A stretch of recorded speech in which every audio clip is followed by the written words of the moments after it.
Example 2.1.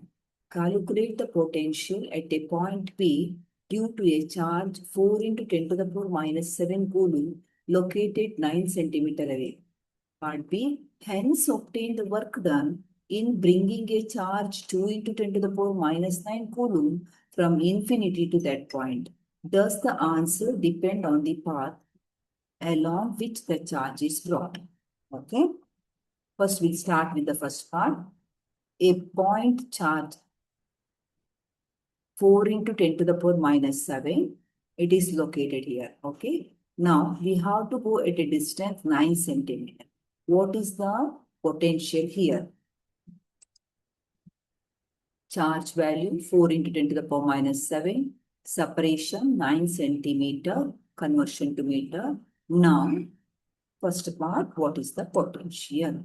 What's the formula for electrostatic potential due to point charge? Kq by R. K value 9 into 10 to the power 9. Q is 4 into 10 to the power minus 7. Separation at a distance of 9 centimeter. 9 into 10 to the power minus 2. So you got the answer 4 into 10 to the power 4 volt. Okay. Now we'll go for part B. What is part B?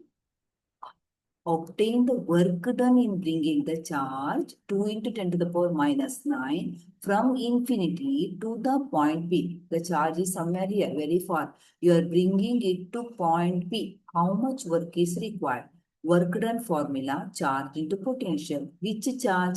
Which charge we are moving from infinity to selected point? That charge is to be taken. This charge is not supposed to take here. Work done, what is the formula? Work done equal to the charge which you are moving multiplied with potential at that point. So we are moving the charge 2 into 10 to the power minus 9. But potential at point P, we already got it 4 into 10 to the power 7. So you are getting the answer 8 into 10 to the power minus 5.